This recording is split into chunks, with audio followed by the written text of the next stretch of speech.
안녕하세요. 권자희 간사입니다. 지난주에 이어 오늘은 효과적인 대화 방법이라는 주제로 함께 이야기를 나눠보고자 합니다.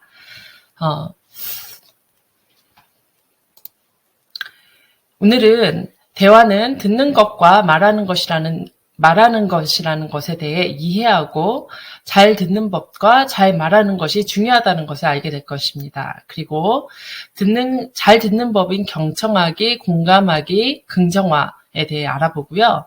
잘 말하는 법인 아이메시지에 대해서 이해하고 연습해 보게 될 것입니다. 그리고 유메시지를 어떻게 받아들일 것인지에 대해서도 함께 고민해 보는 시간이 될 것 같습니다. 자, 대화의 방법에는 두 가지로 나눌 수가 있습니다. 듣기와 말하기. 우리는 대화한다고 생각하면 일단은 뭔가 내가 말을 하는 것이라고 생각할 수 있는데, 대화는 상대방의 말을 듣고 그리고 내가 상대방에게 말을 하는 것입니다. 대화를 잘 하기 위해서는 어떻게 해야 할까요? 나와 있죠. 네, 잘 듣고 잘 말해야 합니다. 그래서 오늘은 잘 듣는 법과 잘 말하는 법에 대해서 알아보도록 하겠습니다.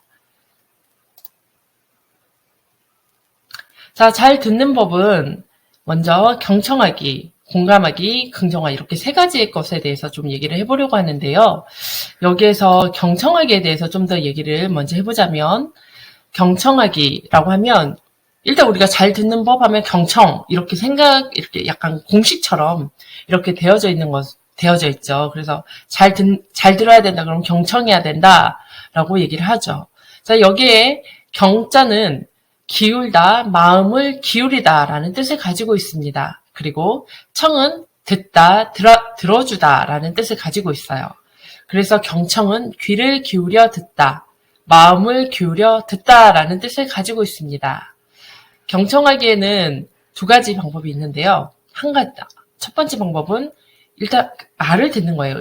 우리의 귀에 들리는 상대방이 말을 듣는 언어적인 경청과 그리고 말 외 비언어적인 것, 즉 행동, 표정, 억양, 말하는 어조 등을 통해서 그 사람이 말하는 것의 의미를 유추해보는 것. 유추해보는 이런 비언어적인 경청이 있습니다. 이렇게 말과 말한 사람의 행동, 표정, 억양, 어조 등을 듣기 위해서는 말하는 상대방에게 집중해야 되겠죠. 자, 예를 들어 보겠습니다. 우리가 대화를 나눌 때 내가 말을 하고 있어요. 말을 하고 있는데 상대방이 이렇게 핸드폰으로 뭔가를 이렇게 하고 있어요. 그렇게 하거나 아니면 다른 사람을 막 보고 있어요. 이렇게. 다른 사람을. 아니면 다른 사람의 질문에 대답하거나, 그러니까 이 상황은 어떤 상황이냐면 나와 상대방이 얘기를 막 하고 있어. 그러니까 마주 앉아서 이렇게 그러니까 대화를 하고 있는데 내가 얘기할 때 상대방이 눈은 나를 보고 있고 또 몸도 나를 향해 있어요. 그래서 우리는 마주보고 대화하고 있다고 생각하는데 내가 막 얘기하고 있는데 저쪽에서도 뭔가 다른 사람들이 대화를 막 하고 있을 때 저기에서 자기네들끼리 뭔가 말을 하고 있는데 갑자기 상대방이 그 얘기에 대한 대답을 막 해주는 거예요. 그렇다면 나는 어떤 생각이 들까요? 상대방이 나의 이야기를 잘 듣고 있다고 생각이 되나요? 우리는 대화를 나눌 때 내가 너의 이야기를 잘 듣고 있어 라는 태도를 가지고 그 태도를 상대방에게 보여주어야 합니다.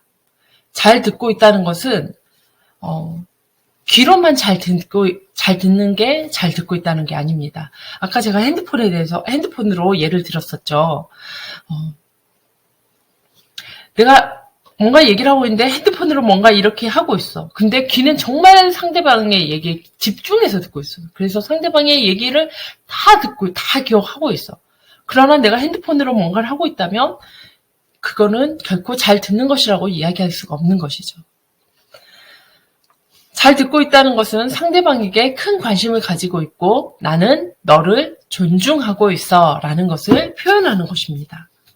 자, 꼭 대화를 나누는 순간이 아니더라도 내가 친구와 함께 있다면 그 친구와 함께 있는 시간을 다른 것을 하거나 오랜 시간 통화를 한다든지 행동으로 옆에 있는 친구를 투명 인간으로 만드는 것은 정말 바람직하지 않습니다. 저의 경험을 한번 나눠보자면 대학교 다닐 때 저에게 먼저 다가왔던 친구가 있었어요. 그래서 그 친구와 약속을 해서 만나거나 함께 어디를 가거나 할 때가 있었는데 제 기억에는 한 번도 그 친구와 대화를 나누면서 갔던 기억이 없어요. 항상 다른 누군가와 통화를 하고 있었어요. 밥 먹을 때도 심지어는 그러니까 뭔가 식사 약속을 해서 같이 밥 먹기로 했는데 저는 밥 먹으면서 얘랑 좀 얘기하고 싶고 교제하고 싶고 또 교제하고 싶었던 건데 항상 통화를 하고 있어. 그래서 막 이러면서 기억이 나요, 아직도. 물론 바쁜 것과 그 사람과 통화를 해야 하는 이유는 이해할 수 있었어요. 왜냐면 그러니까 그 친구에게 전화를 한 그러니까 통화하는 사람을 돕고자 하는 그런 일들을 하고 있었어요. 그때 당시에. 그래서 정말 이타적인 이유였기 때문에 그 친구를 그러니까 통화를 해야 되는 이유는 알 수는 있었지만 상대적으로 함께 약속을 정해서 같이 밥을 먹거나 또한 어디를 갈 때 저도 그 친구와 교제하고 싶었던 정말 교제하고 싶고 얘기하고 싶었는데 그렇게 할 수가 없었어요. 약간 저는 안중에도 없는 태도를 보였죠. 그래서 결국은 그 친구와 좀 멀어지게 되는 이유 중에 하나가 되었죠. 자, 다시 경청하기로 돌아와서 그렇다면 어떻게 경청하는 것이 좋은 경청의 자세일까요? 자, 상대방의 말을 주의 깊게 잘 듣는 것입니다. 그리고 상대방이 언어가 아닌 표정과 행동, 목소리, 억양 등을 통해서 표현하는 것들이 있어요. 그것들에 관심을 갖는 것이 필요합니다. 예를 들어서 친구들이랑 같이 이렇게 길을 가다가 친구가 발을 삐끗했어요. 그래서 내가 괜찮아? 라고 물어보겠죠. 친구가 발을 괜찮니? 라고 물어봤겠죠. 근데 친구가 얼굴을 이렇게 찡그리면서 괜찮아 라고 말했다면 여러분 어떻게 생각하시겠어요? 이 친구는 정말 괜찮은 것이 맞을까요? 사실은 괜찮지 않은 것이죠. 표정으로 말해주고 있잖아요. 우리의 말은 구조화되어 있어서 이런 상황에서는 괜찮다라고 얘기해야 된다든지 이런 상황에는 미안하다고 얘기해야 된다든지 그렇게 사회적으로 통용되어지는 말들을 습관적으로 괜찮아라든지 미안해라든지 이렇게 말을 할 때가 있는데 사실은 그거는 습관적으로 이렇게 탁 나오는 것이지 정말 괜찮거나 정말 그러니까 정말 괜찮은 그런 상황은 아니었던 거죠. 네. 경청하기란 상대방의 말을 주의 깊게 듣는 것이에요. 그리고 그 어떤 행동이나 표정을 주의 깊게 또 관찰하는 것이에요. 방금과 같은 예에서도 말만 들었다면 괜찮은가 보다라고 생각했지만 그 친구의 행동과 표정과 이런 것들을 봐서는 괜찮지 않구나라고 바로 캐치할 수가 있는 것이잖아요. 자, 다시 한번 정리할게요. 경청하기란 상대방의 말을 주의 깊게 듣는 것이고 어떻게 주의 깊게 듣는 것이냐면 말과 행동, 목소리, 억양 등을 통해서 상대방이 나에게 말하고자 하는 의미를 듣는 거예요. 자, 두 번째, 공감하기에 대해서 한번 이야기해 보도록 할게요. 공감하기는 경험, 감정, 사고, 신념 등을 상대방의 관점과 입장에서 듣고 이해하는 거예요. 상대방이 처한 상황에서 그 상대방이 어떻게 생각하고 느끼고 있는지 주의 깊게 듣고 이해한 후에 적절한 말로 표현해서 전달하는 것이죠. 그래, 그 상황에서 나라도 그렇게 느꼈을 것 같아 라는 뜻을 상대방에게 전달하는 거예요. 그래서 내가 이렇게 느끼는 게 잘못된 느낌이 아닌 거였구나 라고 그 말을 그러니까 공감해주는 사람의 말을 듣고 그 친구가 그 말을 듣고 그런 감정이 잘못된 게 아니라는 걸 인식하게 하는 거죠. 자, 예를 들면 A와 B가 있어요. A가 B에게 이야기해요. B와 반 아이들이 나보고 병신이래. 말도 잘 못하고 싸움도 못한다고 병신이래. 그래서 나를 괴롭히나? 라고 이야기를 했다고 해요. 그럼 그때 B가 야, 내가 만약 그런 상황이었어 진짜 엄청 화났을 것 같은데 아니 무슨 그런 병신이라는 그런 말을 그런 단어를 사용해? 라고 같이 화내주고 또는 그 상황이었다면 화가 났을 거라고 A에게 B가 이야기해 주는 거예요. 자, 여기에서 B는 A가 반 아이들이 친구들에게 병신이라는 이야기를 들었을 때 느꼈을 법한 감정에 대해서 나도 그렇게 느끼고 있다고 이야기해 주고 있죠. 그걸 통해서 내가 병신이 아닌 거고 그리고 내가 이렇게 느끼는 건 당연한 거고 이렇게 느끼는 게 정당한 거고 A는 그렇게 그거를 나만 그렇게 느끼는 것이 아니라는 거를 친구를 통해 B를 통해 확인하는 순간 안심하는 마음이 드는 거예요. 자, 마지막으로 대화를 나누는 상대방의 긍정적인 면을 찾아주는 것에 대해서 이야기를 해보도록 할게요. 상대방의 말과 행동과 태도나 태도 등 이런 언어적인 것이나 비언어적인 것에서 긍정적인 면을 찾아내서 그 점을 부각시켜주는 거예요. 그렇다면 여러분과 대화를 나누는 사람은 여러분과 대화를 나누면 나눌수록 자아 존중감이 높아질 거예요. 자, 예를 들면 이런 거예요. 어떤 얘기를 했어요. 근데 상대방이 우와, 야, 너 어떻게 그런 생각을 다 했어? 야, 너 진짜 대단하다. 아니면 야, 정말 멋진 생각인데? 야, 우리 한번 그렇게 해보자. 이런 말을 듣는다고 생각해 보세요. 으쓱해지지 않나요?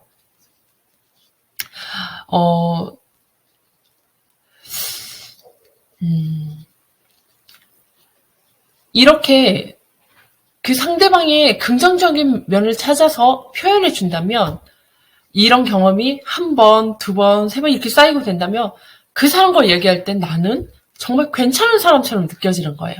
이 괜찮은 사람처럼 느껴지는 느낌이 쌓이다 보면 자아 존중감이 높아지는 거예요. 자기 확신이 생기고 자아 존중감도 높아지고 네.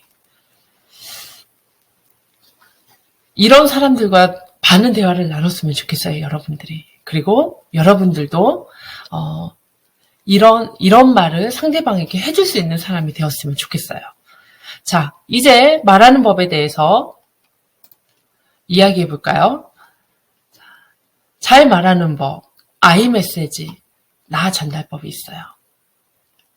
자, 나 전달법은 잘 말하는 법, 아이메시지, 유메시지 이랬는데 유메시지는 잘 말하는 법은 아니에요. 제가 약간 실수를 했네요. 자, 잘 말하는 법은 아이메시지, 나 전달법인데요. 가장 보편적으로 잘 말하는 법 하면 대화법 이렇게 하면 아이메시지라고 사람들이 많이 얘기를 해요.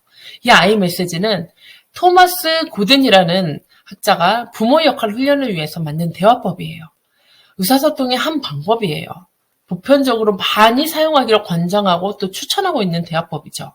자, 아이메시지는 자신의 생각이나 감정을 표현할 때 주어를 나로 나타내서 그러한 생각과 느낌을 가지게 된 책임을 상대방에게 돌리지 않고 자기 자신에게 있는 것을 표현하는 대화 방식이에요.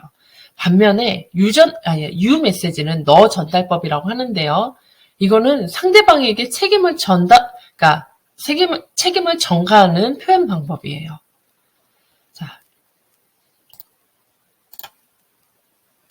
아이메시지에 대해서 조금 더 구체적으로 얘기를 좀 해보자면 아이메시지로 표현하는 방법은 먼저 주어를 나로 하고 상황에 대해서 말하고 그 상황으로 인해 나타난 결과에 대해서 말하고 말하는 사람의 느낌을 이야기하는 것이죠. 예를 들어서 친구랑 장난을 치다가 친구가 좀 세게 때렸어요. 장난으로 여기고 넘어갈 수도 있거든요. 그런데 그러기에는 기분이 좀 별로다 라고 했을 때 이렇게 말할 수 있죠.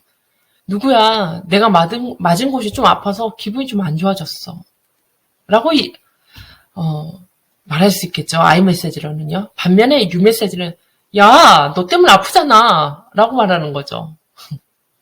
네. I 메시지는 걱정이 되는 상황에 대해서 그대로 전달해 줄 수 있습니다. 그리고 자신이 느끼는 상황에 대해서도 그대로 전달해 줄 수 있죠. 아프다는 거요.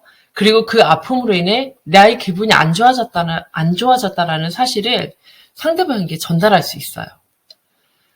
그러나 U 메시지는 아프다라는 사실은 전달을 하지만 거기에 짜증과 화남을 비언어적인 것으로 같이 전달하면서 그 책임을 상대방에게 묻는 거죠. 근데 여기에서 좀 약간 반전이 있는 게 U 메시지로 얘기를 하잖아요. 야, 너 때문에 내가 아프잖아 라고 이렇게 얘기를 했어요. 근데 말로 기분이 안 좋아졌다라는 말을 하지 않았어요. 근데 이 비언어적인 것을 캐치하는 게 느린 사람이 있어요. 그러면 계속 장난하는 거야. 이미 그 장난으로 해서 기분이 상해 있는데, 예, 이러다 보면 관계 안 좋아지죠. 눈치가 조금 없는 사람들에게는 I 메시지가 굉장히 필요합니다. 자, 이거는 잠깐 옆으로 세서 얘기한 거였고요. 자, I 메시지는 상대방에 대해서 부정적인 평가를 하지 않습니다. 그렇기 때문에 방어 심리나 거부감이 잘 일어나지 않아요. 그래서 또 관계를 깨트리지도 않습니다. 그리고 듣는 사람이 실수에 대해 인정하고 받아들이고 상대방의 말에 대해서 거부 반응을 보이기보다는 수긍하고 그리고 그것을 받아들이는 태도를 보입니다. 특히 갈등 상황에서는요, I 메시지를 잘 사용하면 갈등 상황을 잘 조율할 수 있는 좋은 대화법이에요. 또 저의 경험을 좀 나눠보자면 제가 학교에서 상담을 시작한 지 얼마 되지 않았을 때였어요. 학교는 이제 상위기관이 교육청이잖아요. 또 교육청 안에 위센터라는 곳에 이제 팀장님과 학생들의 상담 시간에 대해서 이렇게 조율을 하면서, 그러니까 이게 좀 안 맞았어요. 그래서 갈등이 좀 있었는데 제가 화가 좀 많이 난 상황이었어요. 팀장님이랑 이야기를 하는데 팀장님이 그거는 이제 전화로 막 좀 안 좋은 상황이었는데 나중에 만나서 팀장님이랑 얘기를 했어요. 이미 저는 화가 나서 이제 거기 만나러 간 거죠. 팀장님이 I 메시지를 사용해서 본인과 위센터의 상황에 대해서 말해주니까 화가 나 있는 상황임에도 그럴 수 있겠구나라고 수긍을 할 수 있더라고요. 그래서 큰 싸움으로 가지 않고 잘 해결할 수 있었던 적이 있었어요. 이렇게 화가 나 있는 상황인데도 팀장님 I 메시지 사용하네? 라고 제가 한편으로 그렇게 생각을 했던 것 같아요. 자, 반면에 U 메시지는 지시하거나 평가, 비꼬는 말, 비난하는 거, 너 앞으로 두고 볼 거야 든지 어떤 경고하는 표현을 말합니다. 앞에서 예를 들은 것처럼 너 때문에 라는 표현으로 자신의 아픈 느낌의 책임을 상대방에게 돌리죠. 너 때문에 아프다고. 자, 이런 말을 들으면 재밌게 장난치다가도 기분이 상할 수 있겠죠. U 메시지는 걱정하고 염려하는 마음을 미워하고 비난하고 비판하고 질책하는 것으로 받아들일 수 있게 들리게 해요. 그리고 죄의식을 갖게 하거나 자존심을 상하게 합니다. 예를 들어서 너 왜 운동 왜 안 해? 라는 말은 말하는 사람의 의도는 운동을 안 해서 걱정이 되는 거예요. 운동을 안 하게 되면 건강하기 어렵기 때문에 걱정되는 마음에 너 운동 왜 안 해? 라고 말을 하는 것이죠. 그러나 듣는 사람의 입장은 어떤가요? 운동을 하고자 하지만 못하는 이유가 있지 않겠어요? 이렇게 해명하고 싶은 거죠. 야, 너 왜 운동 안 해? 이거는 뭔가 비난하고 질책하는 걸로 받아들여지기 때문에 운동을 안 하는 이유에 대해서 해명을 해야 될 것 같은 느낌인 거예요. 나도 운동을 해야 하는 이유를 알아요. 하지만 못하는 거예요. 라고 말하고 싶은 거죠. 그렇게 티키타카 하다 보면 서로 감정이 상하게 되죠. 해명을 하게 되고 또 U 메시지로 말하는 사람 얘는 왜 핑계대지? 라고 생각을 하게 되는 거예요. 그러다 보면 말싸움으로 번지게 되는 경우가 많죠. 자, 저 운동을 왜 안 해라는 말을 I 메시지로 한번 바꿔볼까요? 나는 너가 운동을 하지 않아서 운동을 안 해서 건강을 잃을까봐 걱정이 돼. 이 말을 듣고 해명을 하거나 화를 내거나 하는 사람은 잘 없죠. 이 말은 상대방이 나를 많이 걱정하고 있구나 라고 느끼게 되죠. 너 때문에로 시작되는 말은 비난으로 받아들여지기가 쉬워요. 자, 유메시지는 듣는 사람은 배려받지 못하고 무시당하고 있다는 생각을 하기가 쉽습니다. 그리고 반항심, 거부감, 공격성, 그리고 방어하는 태도를 갖게 되고 반성하기보다는 맞서서 자신의 입장을 해명하려고 하다가 싸움이 되는 경우가 많죠. 아이메시지는 대화를 하는 사람과의 관계가 수평적입니다. 그래서 같이 대화를 하면서도 거부감이 들지 않는데 유메시지는 수직적인 관계로 만들어줍니다.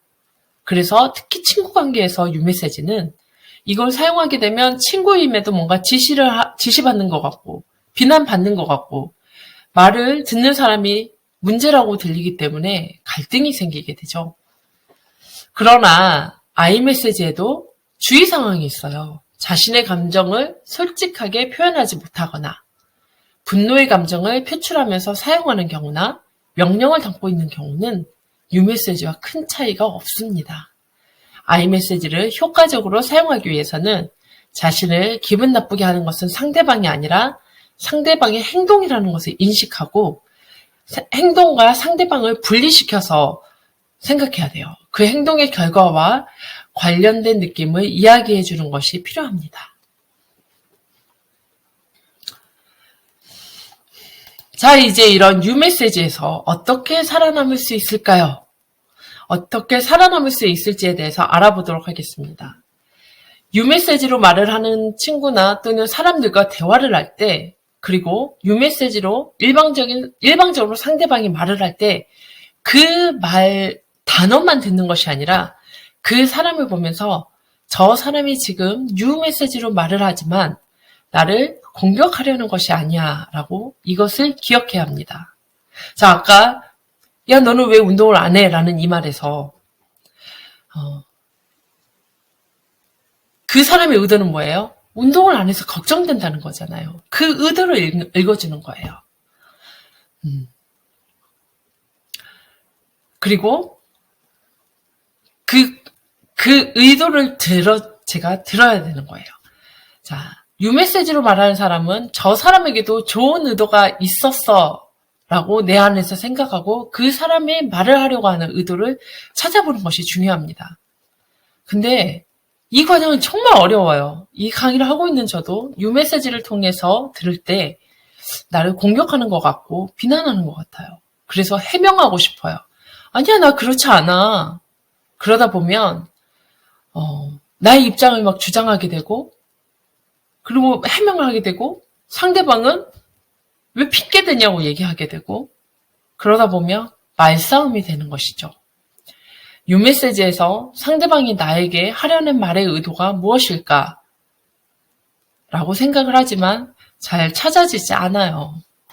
이거는 정말 많은 연습이 필요합니다. 그러나 여러분이 이 강의를 듣고 아이메시지와 유메시지에 대해서 이해하고 유메시지를 들었을 때 말하는 사람이 나를 공격하려고 그렇게 말하는 것이 아니라 말의 습관이 그렇게 들여진 것이고 그 안에 다른 의도가 있다는 것을 알고 있다면 유메시지로 인해 상처받는 것이 조금은 줄어들 것입니다. 그리고 유메시지 속에서 상대방이 나를 걱정하고 있다는 것이나 또는 공격하려는 의도가 아닌 것을 알게 되고 그 의도를 찾아내려는 연습을 한다면 보다 성숙한 사람으로 성장할 것입니다. 자, 아이메시지는 상대방을 비난하는 것이 아니라 그 상대가 나를 돕고 싶게 만드는 것. 이것이 바로 핵심입니다.